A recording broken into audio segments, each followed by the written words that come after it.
Halo anak-anak, Assalamualaikum warahmatullahi wabarakatuh. Bagaimana kabarnya hari ini? Bu Maya harap kalian tetap sehat dan semangat ya. Baiklah anak-anak, bertemu kembali dalam pembelajaran jarak jauh mata pelajaran prakarya bersama Bu Maya. Pada kesempatan ini kita akan melanjutkan pembelajaran pada bab yang kedua. Oke, yang kita pelajari adalah tentang budidaya tanaman obat.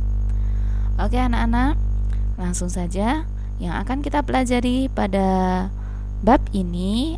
Yang pertama adalah tentang jenis-jenis tanaman obat, kemudian sarana produksi budidaya tanaman obat, tahapan budidaya tanaman obat, dan yang terakhir adalah mempraktekkan budidaya tanaman obat. Jadi nanti di akhir pembelajaran kalian akan mendapatkan tugas untuk mempraktekkan budidaya tanaman obat.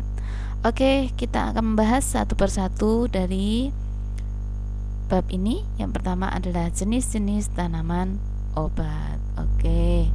Nah, anak-anak, sebelum mengetahui tentang jenisnya, kalian harus tahu dulu ya, apa sih tanaman obat itu? Nah, tanaman obat adalah jenis tanaman yang sebagian atau seluruh tanamannya digunakan sebagai obat, bahan atau ramuan obat-obatan. Jadi dari sebuah tanaman itu bisa hanya bagian-bagian tertentu saja, misalnya daunnya, bunganya, akar, batang, dan sebagainya, atau bisa jadi seluruh bagiannya mulai dari akar sampai ujung daunnya itu dimanfaatkan sebagai obat. Oke, kita akan belajar tentang jenis-jenis tanaman obat berdasarkan dari bagian dari tanaman yang dimanfaatkan sebagai obat. Nah, ada 7 ya anak-anak ya, bagian dari tanaman obat yang bisa dimanfaatkan. Oke, kita kupas satu persatu, kemudian Bu Maya kasih contoh tanaman obat apa yang diambil bagiannya itu. Oke, yang pertama adalah rimpang. Nah, bagian dari tanaman obat yang namanya rimpang ini adalah bagian dari akar yang mengalami perkembangan, pembengkakan. Nah, maka membentuk cadangan makanan. Contohnya adalah pada kunyit, jahe, dan kencur. Nah, 3 tanaman obat ini diambil bagian rimpangnya. Jangan sampai keliru ya. Jadi bukan akarnya, bukan buahnya, tapi adalah rimpangnya. Oke. Kemudian yang kedua, bagian daunnya. Nah, tanaman obat yang berupa daun, nah itu contohnya adalah pada kelor, kemudian ada sirih, kemudian ada tanaman katuk. Nah, mungkin kalian sudah pernah lihat ini ya, tanaman-tanaman ini ya, jadi dia bisa dimanfaatkan bagian daunnya. Berikutnya adalah bagian buah. Nah, bagian buah contoh pada jeruk nipis, mengkudu, dan mahkota dewa. Ini diambil buahnya kemudian dimanfaatkan sebagai obat. Nah, kemudian bagian bunga, tanaman obat yang diambil bagian bunganya contohnya adalah rosella, cengkeh, dan kumis kucing. Dan mungkin masih banyak lagi bunga-bunga yang lainnya ya. Di sini Bu Maya masing-masing memberikan contoh 3 saja. Kemudian akar. Nah, akar ini yang bisa dimanfaatkan adalah akar wangi, pasak bumi, kemudian juga alang-alang. Kemudian batang, itu yang dimanfaatkan batangnya contohnya pada kayu manis. Ini bisa jadikan obat. Kemudian brotowali dan patah tulang. Brotowali itu biasanya jamu itu ya. Kalau kalian ke penjual jamu beli jamu brotowali yang rasanya sangat pahit itu ya. Oke, kemudian biji-bijian yang diambil biji-bijiannya sebagai obat itu adalah contohnya lada. Lada itu bahasa Jawanya merico ya. Kemudian ada jintan. Ada jintan, kemudian ada chia. Nah, chia ini biji-bijian banyak tanamannya banyak di daerah Timur Tengah ya, kalau di Indonesia belum ada. Oke, baiklah. Kita akan membahas contoh tanaman obat ya, tapi hanya beberapa saja yang Bu Maya bahas di sini karena saking banyaknya ya, nanti bisa kalian pelajari sendiri di internet. Yang pertama temulawak, kemudian jeruk nipis, sirih, dan patah tulang.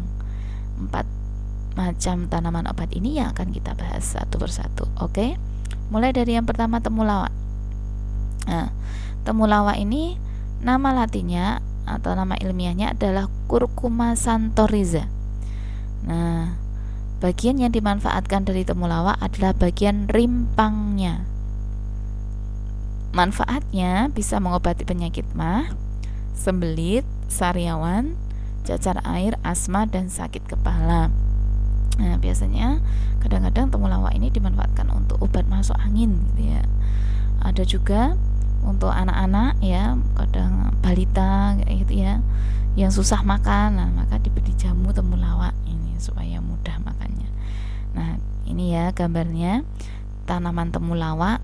Nah, kemudian bunganya seperti apa? Nah, yang dimanfaatkan bagian rimpangnya ini ya, nah ya, bagian rimpang ya yang dimanfaatkan. Berikutnya adalah jeruk nipis. Nah, jeruk nipis ini bagian yang dimanfaatkan bagian apanya? Oke, betul. Jadi bagian buahnya. Nama latin dari jeruk nipis adalah Citrus aurantifolia. Nah, manis ya, namanya bagus banget. Nah, Citrus aurantifolia ini dia sangat bermanfaat untuk mengobati penyakit batuk. Nah, kadang-kadang suka ini ya, jeruk nipis dicampur sama kecap kemudian dimakan gitu ya. Nah, ini untuk mengobati batuk. Kemudian influenza, demam, sembelit, dan bau badan. Nah, jeruk nipis ini kandungan dari vitamin C-nya cukup tinggi anak-anak. Jadi dia sangat bagus. Kemudian dia juga mengandung antioksidan yang bisa bermanfaat untuk meningkatkan imun juga ya. Oke, gambar dari jeruk nipis. Nah, bisa kalian lihat ya, ini jeruk nipis. Kemudian yang berikutnya adalah sirih. Nah, sirih ini yang dimanfaatkan adalah bagian daunnya. Nama latin dari sirih, nama ilmiahnya adalah Piper betel. Nah, sirih ini kalau zaman dahulu nenek dan kakek ya, zaman dahulu itu suka nginang itu ya, ya. Nah, bagian dari kinang itu salah satunya adalah sirih.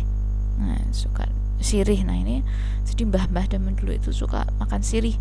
Itu ternyata memang manfaatnya luar biasa ya, anak-anak ya. Jadi dia bisa mengobati bau mulut.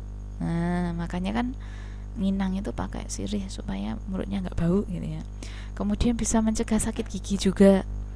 Nah, sakit gigi ini untuk yang suka sakit gigi, nah mungkin bisa mempraktekkan seperti mbah-mbahnya zaman dulu ya, memakai sirih. Kemudian keputihan. Nah, keputihan untuk cewek ya. Kemudian ada untuk mengobati penyakit eksim dan juga untuk alergi. Nah, bahkan ada juga yang mengatakan bisa untuk mengobati radang mata ya, kayak belean itu ya. Jadi nanti direbus kemudian airnya untuk raup. Nah, katanya gitu. Kemudian ini gambarnya sirih. Nah, dia merambat pada tanaman lain atau pada mungkin batang, kayu dan sebagainya. Kemudian yang terakhir tanaman patah tulang. Nah, nama ilmiahnya Euphorbia tirucali. Euphorbia tirucali ini manfaatnya untuk penyakit lambung, rematik, nyeri saraf, mengobati penyakit kulit, sakit gigi dan radang telinga. Nah, patah tulang ini ternyata luar biasa ya manfaatnya ya. Mungkin kalian pernah lihat tanamannya semacam ini anak-anak. Nah, jadi kayak batang tok gitu ya, daunnya sedikit sekali. Nah, anak-anak, mungkin ini saja yang bisa Bu Maya sampaikan. Sebenarnya di Indonesia ini kaya sekali dengan tanaman obat. Kalau kita mau menggali lebih dalam lagi, yang namanya obat herbal itu banyak sekali. Ya, semoga bisa bermanfaat. Kemudian selamat belajar. Kemudian semoga kita bisa berjumpa lagi pada pertemuan yang akan datang. Bye bye. Assalamualaikum warahmatullahi wabarakatuh.